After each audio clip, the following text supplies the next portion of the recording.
ഇന്നത്തെ നമ്മളെ പുതിയൊരു വീഡിയോയിലേക്ക് എല്ലാവർക്കും സ്വാഗതം. ഇന്നത്തെ നമ്മളെ റെസിപ്പി നല്ല ടേസ്റ്റി ആയതും അതുപോലെ തന്നെ നല്ല ഹെൽത്തി ആയിട്ട് ഉണ്ടാക്കിയെടുക്കാൻ പറ്റിയ സ്നാക്കിൻ്റെ റെസിപ്പിയാണ്. അപ്പോൾ വീഡിയോയിലേക്ക് കിടക്കുന്നതിന് മുന്നേ ചാനൽ സബ്സ്ക്രൈബ് ചെയ്യാത്ത കൂട്ടുകാരെല്ലാം ഒന്ന് സബ്സ്ക്രൈബ് ചെയ്ത് സപ്പോർട്ട് ചെയ്യണേ. എന്നാൽ ശരി, നമുക്ക് വീഡിയോ കണ്ടു നോക്കാം. അപ്പോൾ ഇത് ഉണ്ടാക്കിയെടുക്കാൻ വേണ്ടി നമുക്ക് ആദ്യം തന്നെ ഒരു പാൻ സ്റ്റൗവിലേക്ക് വെച്ച് കൊടുക്കാം. ഇനി ഇത് നന്നായിട്ട് ചൂടായി വന്നതിന് ശേഷം നമുക്കിനി ഇതിലേക്ക് 3 ടേബിൾ സ്പൂൺ നെയ്യ് ചേർത്ത് കൊടുക്കണം.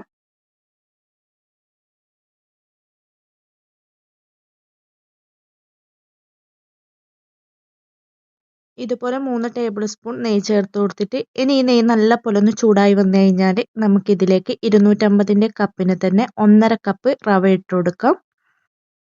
വറുത്തതോ വറുക്കാത്തതോ ആയ റവ എടുക്കാവുന്നതാണ്. ഞാനിപ്പം ഇവിടെ വറുത്ത റവയാണ് എടുത്തിട്ടുള്ളത്. വറുത്ത റവയാണെങ്കിൽ തന്നെ നമുക്കിത് നല്ല പോലെ റോസ്റ്റ് ചെയ്തെടുക്കണം. ഇതുപോലെ നമ്മൾ റോസ്റ്റ് ചെയ്തെടുക്കുന്ന സമയത്ത് ഫ്ലെയിം ഒരുപാട് അങ്ങ് കൂട്ടി വെച്ച് കൊടുക്കാൻ പാടില്ല. ലോ ഫ്ലെയിമിൽ വെച്ച് കൊടുത്തിട്ടാണ് വറുത്തെടുക്കേണ്ടത്. ലോ ഫ്ലെയിമിൽ വെച്ച് കൊടുത്തിട്ട് നമുക്കൊരു 3-4 മിനിറ്റ് ഇതുപോലെ ഒന്ന് റോസ്റ്റ് ചെയ്ത് കൊടുക്കണം. അങ്ങനെ ഇതിപ്പോൾ ഞാൻ നന്നായിട്ട് വറുത്തെടുത്തിട്ടുണ്ട്. ഇനി ഇതിലേക്ക് നമുക്ക് ചേർത്ത് കൊടുക്കേണ്ടത് 250 കപ്പിന് തന്നെ 1 കപ്പ് ചിരവിയ തേങ്ങ ചേർത്ത് കൊടുക്കാം. തേങ്ങ നമ്മൾ ഇതുപോലെ ചേർത്ത് കൊടുക്കുന്ന സമയത്ത് നല്ല ഫ്രഷ് ആയിട്ടുള്ള തേങ്ങ ചിരവിയിട്ട് വേണം ചേർത്ത് കൊടുക്കാൻ. ഇതുപോലെ തേങ്ങയും കൂടെ ചേർത്ത് കൊടുത്തിട്ട് നമുക്ക് വീണ്ടും നന്നായിട്ടൊന്ന് റോസ്റ്റ് ചെയ്തെടുക്കണം.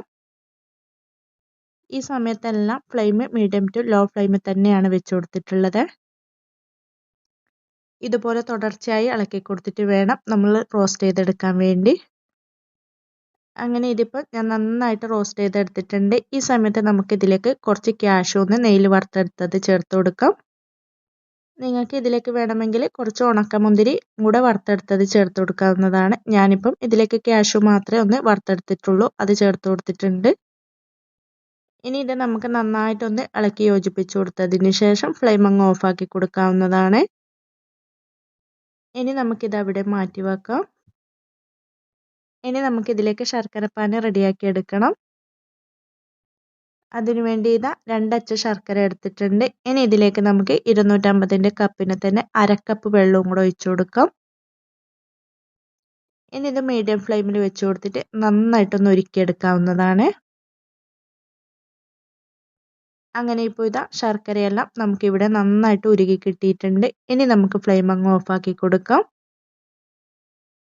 ഇനി ഇത് നമുക്ക് പെട്ടെന്ന് തന്നെ ചൂടോടുകൂടി നമ്മൾ നേരത്തെ റോസ്റ്റ് ചെയ്ത് മാറ്റി വെച്ച ആ റവയിലേക്ക് ഇതുപോലെ അരിച്ചിട്ട് മുഴുവനായിട്ടും അങ്ങ് ചേർത്ത് കൊടുക്കണം.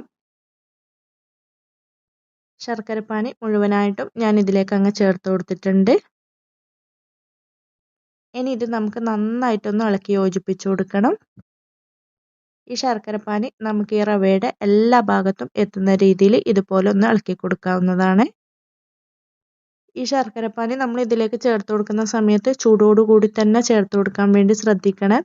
ചൂടാറിയതിന് ശേഷം ചേർത്ത് കൊടുക്കാൻ പാടില്ല. ഇതുപോലെ നന്നായിട്ട് ഇളക്കി യോജിപ്പിച്ച് കൊടുത്തതിന് ശേഷം ഇനി ഇതിലേക്ക് നമുക്ക് ചേർത്ത് കൊടുക്കേണ്ടത് ഒരു 1/4 കപ്പ് തിളച്ച പാല് ചേർത്ത് കൊടുക്കണം. ഇതുപോലെ പാലും കൂടെ ചേർത്ത് കൊടുത്തതിന് ശേഷം നമുക്കിനി ഇതിലേക്ക് 1/2 ടീസ്പൂൺ ഏലക്കാപ്പൊടിയും കൂടെ ചേർത്ത് കൊടുത്തിട്ട് വീണ്ടും നന്നായിട്ടൊന്ന് ഇളക്കി യോജിപ്പിച്ച് കൊടുക്കാം. ഇതുപോലെ നന്നായിട്ട് ഇളക്കി യോജിപ്പിച്ച് കൊടുത്തതിന് ശേഷം ഇനി നമുക്ക് ഇതിൽ നിന്ന് കുറേശ്ശെ എടുത്തിട്ട് ചൂടോടുകൂടി തന്നെ ഇതുപോലെ ഒന്ന് ഉരുട്ടിയെടുക്കണം.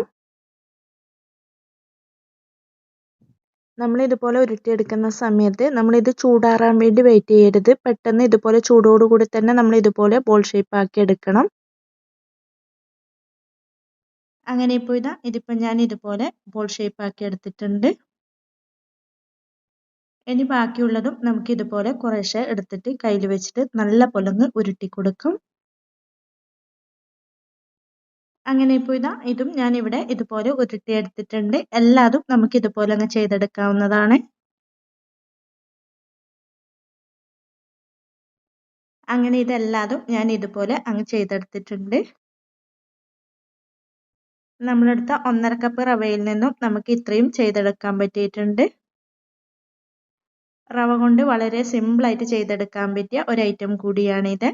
അപ്പോൾ എല്ലാവരും ഇതുപോലെ ഒന്ന് ട്രൈ ചെയ്ത് നോക്കാനും വീഡിയോ ഇഷ്ടപ്പെടുവാണെങ്കിൽ മറക്കാതെ തന്നെ ഒന്ന് ലൈക്ക് ചെയ്യാനും കമൻറ്റ് ചെയ്യാനും സബ്സ്ക്രൈബ് ചെയ്ത് സപ്പോർട്ട് ചെയ്യാനും മറക്കല്ലേ. ഇൻഷാ അള്ളാ അടുത്തൊരു പുതിയ വീഡിയോ ആയിട്ട് നമുക്ക് വീണ്ടും കാണാം. Thank you for watching.